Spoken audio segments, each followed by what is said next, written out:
Chapter 6. I stared at the woman in the horror costume. You're joking, right? I stammered. I mean, the doom slide. That's just a joke. She stared back with her bulging yellow eyes, and didn't reply. The signs give a warning, she said. There's always a warning. She turned and disappeared into the dark entrance. Luke and I goggled at each other. I swallowed hard. My throat suddenly felt very dry. My hands were cold as ice now. "This is stupid," Luke muttered. He jammed his hands into his jeans pockets. "It's just a dumb slide. Why is she trying to scare us?" "I guess that's her job," I told him. "We've got to find Mom and Dad," Luke muttered.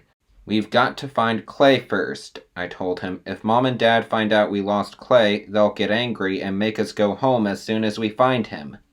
"If we find him," Luke said glumly. I glanced back across the plaza. No Mom and Dad. 2 teenagers were buying black ice cream cones from the horror at the cart. 2 horrors were sweeping the plaza with push brooms, working side by side. Far in the distance, I could hear the howl of a wolf from Werewolf Village. The sun was high in the sky now. I could feel it beaming down on top of my head and on my shoulders, but I still felt cold all over. "Clay, where are you?" I asked, thinking out loud. "He's sliding forever," Luke said, shaking his head. "Sliding forever and ever on the doom slide." "That's dumb," I replied, but Luke had given me an idea. "Come on," I said, tugging the sleeve on his t-shirt. I started pulling him to the dark entrance. "Huh? Where?" Luke pulled back. "We'll go on the slides again," I told him. His mouth dropped open in protest. "Without Clay? We can't go on it again without Clay." "We're going to find Clay," I said, grabbing his arm this time and pulling him to the dark open doorway.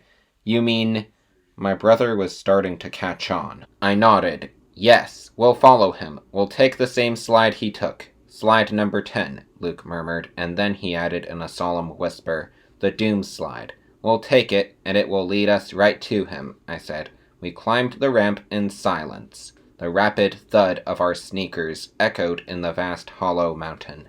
We ran past the sign about halfway up to the top.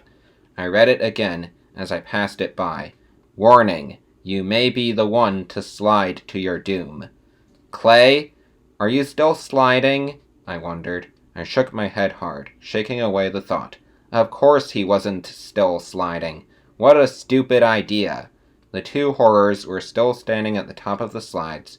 "Be careful which slide you pick," one of them warned. "We know which one we want," I said breathlessly. "Slide number 10. Both of us. Together." The horror nearest the slide motioned for us to sit down. I glanced at Luke, who stood right behind me, his features tight with fear. He tugged me back a few steps. "Maybe we shouldn't," he whispered. "Why not?" I demanded impatiently. "What if the warning is true?" Luke demanded.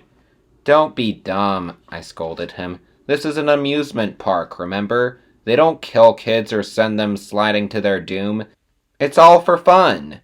Luke swallowed hard. "You sure?" "Of course I'm sure," I replied. "Now do you want to find Clay or not?" Luke nodded. "Then let's go," I ordered. I sat down at the top of slide number 10. Luke plopped down right behind me, stretching his legs outside of mine. I felt the floor tilt up beneath us. We started to slide. "Clay, here we come," I cried,